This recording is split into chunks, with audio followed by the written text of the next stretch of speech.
네, 안녕하세요. 오늘은 토마스 홉스와 존 로크의 근대 철학이 후기 개혁파 정통주의 시대의 자유의지론에 미친 영향에 대한 연구, 에드워즈 윌리엄스의 이 책들을 중심으로 횃불 트리니티 신학대학원 대학교 유정모 교수님의 논문을 볼 때 같이 살펴보면서 이런 점을 한번 고려해보면 어떨까라는 부분을 한번 나눠보려고 합니다. 제가 이 영상을 찍는 이유는 유정모 교수님을 전혀 비판 혹은 음해 이런 쪽으로 하려는 목적은 절대 아니고요. 그냥 그동안에 제가 계속해서 유튜브 영상에서도 공유하면서 나눠왔던 그 부분과 함께 살펴보면은 좀 다른 시각으로 보일 수가 있어가지고 한번 이 부분을 나누려고 합니다. 네, 그래서 근데 혹시 제가 틀릴 수 있잖아요. 그러면 이제 저에게는 배움의 기회가 되면 또 좋겠고, 혹시라도 너무나도 부족한 저의 이런 나눔이 유정모 교수님께 전달되고 조금이라도 제가 이런 거를 한 게 혹시라도 나눠질 수 있는 부분이 있다면 그것도 참 좋을 것 같습니다. 네, 어쨌든 여기에 보면 이제 결국 그 골자는 이거예요. 자유의지에 대해서 기존의 개혁파 정통주의 신학을 하시던 분들이 갖고 있던 사상이 있었는데, 그 사상은 에드워즈 윌리엄스라는 이제 아르미니우스주의에 반박하기 위해서 자유의지에 대해서 설명을 하던 그런 18세기 후기 이런 18세기 신학자들에 의해서 얘기가 된 자유의지의 얘기를 봤을 때 철학의 영향을 받아서 바뀌게 되었다 라는 쪽으로 얘기가 나오는 것 같습니다. 3분의 2까지밖에 안 읽어봐서 정확한 결론까지는 하지 않았습니다. 근데 한번 봐야 될 게 있는데요. 일단 에드워즈 윌리엄스 에드워즈가 이런 말을 해요.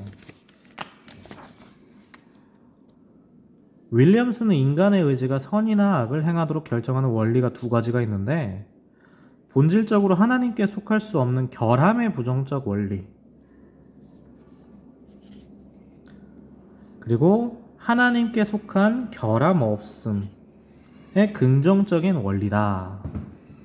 전자는 결핍된 원리라고 하기도 하고요. 후자는 원리예요, 원리. 당신의 기뻐하시는 뜻에 따라 인간의 마음에 주시면 이제 중생이 발생하고 갱신이 발생하고, 중생이 아니라 갱신이라고 되어 있네요. 결함 없음의 원리가 인간의 자유의지와 연합되어 선한 행위가 이루어지게 된다. 지금 사실 이게 제 영상들을 혹시 그동안 다 보셨던 분들은 어떤 말인지 바로 이해가 되실 것 같아요. 초대교회 변증가였던 유스티누스의 책에도 그게 나왔죠. 모든 그 사람들이, 철학적인 사람들이든 어떤 사람이든지 간에 이성적인 부분이 있는 걸 가지고 그리스도라고 표현한 부분이 있었고, 반면에 복음, 예수 그리스도 혹은 말씀, 그러니까 그리스도인들이 갖게 되는 그 부분과 관련해서는 온전한 그리스도, 온전한 이성, 그러니까 그냥 이성이 그리스도였다, 그들도 갖고 있는 거. 그런데 중생된 신자들이 갖게 되는 거는 온전한 이성이고 온전한 이성이 그리스도다 라는 맥락으로 나왔던 걸 그때 나눴습니다. 그리고 코넬리우스 반틀의 전제주의적인 개념에서 모든 이성이 하나님으로부터 왔다, 그러니까 모든 인간이란 존재 자체가 갖고 있는 그 이성적인 부분은 결국에는 하나님으로부터 온 건데 다 왜곡되고 타락된 것이다. 그 부분을 한번 나누면 굉장히 좀 강력하게 어떤 말인지 바로 이해가 될 것 같습니다. 그리고 게알더스 보스의 성경신학에 보면 성경 66권이 주어지기 전에 성경을 봤던 사람들은 질적으로 부족한 것, 지식이 있던 거 아니냐? 그런데 거기에 게알더스 보스의 성경신학에 이렇게 나왔죠. 질적으로 하나도 부족함이 없었던 것이다. 그리고 그것이 성장하는 것이다. 네, 그래서 제가 이걸 이렇게 했습니다. 이것이 우리에게 주어질 때도 이 새 생명의 원리, 그러니까 새 생명의 원리도 씨앗처럼 시작을 한다. 성장을 한다. 그리고 이것이 타고나면은 그것이 오히려 영지주의다. 씨앗이란 말을 해서 영지주의가 되는 게 아니라 본유관념이 영지주의다 라는 말로 그때 나눠 썼습니다. 그리고 우리에게 우리 안에 심겨지는 것도 질적으로 완전한 것들이 온전히 심겨져야 되는 거고, 이걸 성장하는 게 성화다라는 주장을 한번 했었습니다. 근데 이제 여기서 보면 어떤 게 있냐면, 이제 그 에드워즈 윌리엄스가 동기라는 표현을 쓰니까 이 동기랑 지식이랑 연결을 좀 시키는 시각이 좀 부각이 됐으면 좋았을 텐데, 그런 부분이 좀 없는 것 같더라고요. 그런 부분이 좀 아쉬워서 결국에는 이게 어떻게 되냐면, 이게 로크와 홉스의 사상이 영향을 받아서 그런 거다. 뭐 로크적인 부분들에 대해서 이 윌리엄스 에드워즈가 이런 말들을, 같은 표현들을 사용한 것이 있기 때문에 이것이 분명한 것 같다라고 말씀을 하셨는데, 한번 생각해 볼게. 그 윌리엄스가 그 부정한 거는 여기서도 그런 말이 나오거든요. 아리스토텔레스의 각주에 이렇게 나오는데, 아리스토텔레스의 그 영혼의 기능론을 부정했다는 표현이 나와요.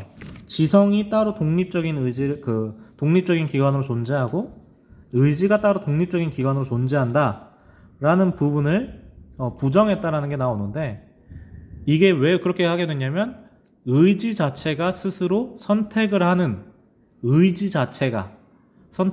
아르미니우스 주의자들에게 대항해서 더 분명하게 하기 위해서, 명확하게 하기 위해서 이렇게 말을 했다라는 말을 합니다. 근데 결국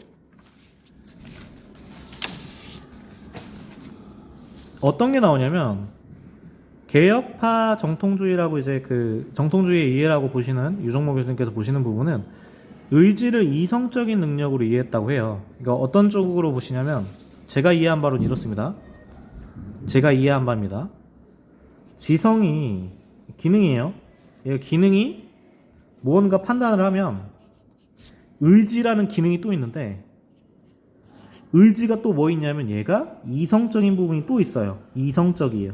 그래서 이거를 또다시 동의 혹은 거절, 이런 걸 할 수 있는 거예요. 얘가 이미 또 이성적 기능이 또 있어요. 그럼 이게 사실 본유관념이거나 그게 아니라면 얘가 또 지식을 갖고 있는 어떤 존재라는 거죠. 두 가지 존재예요, 한 영혼 안에.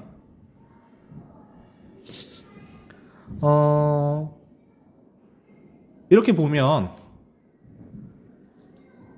우리가 이제 그 변증학, 그 변증서 1, 2권 유스티누스의 책을 봤듯이, 아리스토텔레스는 플라톤과 대비되기도 하지만 플라톤주의자라고도 볼 수 있거든요, 어떻게 보면. 그래서 사실은 거절했던, 초대교회 변증가 당시만 하더라도 사도들의 가르침에 따르면 선택 능력과 지식을 갖고 태어나지 않고 우리에겐 반드시 가르침이 있을 때 선택과 지식의 자녀가 된다, 성령의 조명이 있을 때 그렇게 된다는 부분이, 나중에 이제 중세에 가면 아리스토텔레스의 스콜라주의가 굉장히 강력해질 때, 지금 제가 이거 가지고 선배님들을 부정하는 것이 아닙니다. 어떤 의미냐면, 저도 이제 방언과 관련돼서 영상을 하나 찍었는데,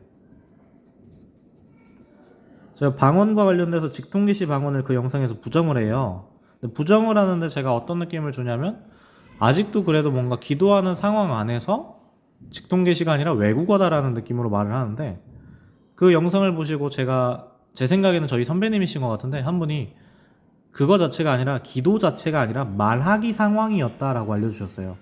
그러니까 훨씬 더 명확해지더라고요. 근데 제가 그러면 지금 이제 이 시대에서 자꾸 주위에서 전부 다 기도 상황으로만 말을 하니까 생갈 기도 상황 안에서 한 거죠. 그런데 나름대로는 직통계시 방언이 아닌 쪽으로 생각을 하려고 했던 거예요.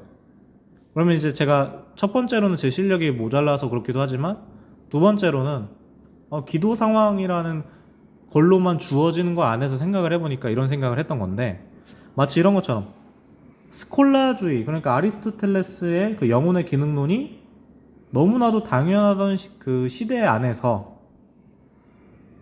그래서 의지가 마치 이성적인 기능을 따로 갖고 있는 독립된 기관인 것처럼, 혹은 독립된 그 무엇인 것처럼 있다고 생각을 하던 시대에 또 있었는데, 그 당시에는 뭐 그것이 전혀 문제가 되지 않았는데, 나중에 또 이제 좀 더 세분하게 들어가니까 아르미니우스 주의가 또 이제 등장하게 되고, 그 아르미니우스 주의에 대해서 더욱더 분명하게 반박을 하려다 보니까 이 아리스토텔레스의 영혼의 기능론이 이거를 좀 벗어나는 움직임이 나오게 되었는데, 그것이 로크와 홉스적인 부분하고 비슷하다는 그런 생각으로 좀 쓰여진 게 아닌가라고 싶습니다. 그리고 아까 전에 제가 결함이 있는 부정의 원리와 결함이 없는 온전한 원리를 나눴지만, 로크는 경험론자이면서도 결국에는 이성적인 부분이 있다고 말을 한 걸로 유명하거든요.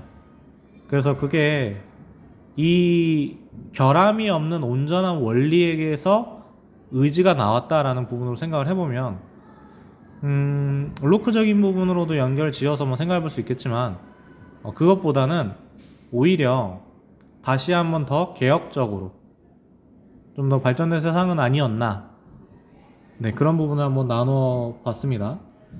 네, 다시 한번 제가 유정모 교수님을 비판하려는 게 절대 아님을 나눕니다. 그리고 제가 틀릴 수도 있죠. 틀리면 가르쳐 주시면 저한테 많이 좋죠. 네, 그래서 짧게 한번 이 부분 나눠봤습니다. 그럼 다음에 또 뵙도록 하겠습니다. 감사합니다.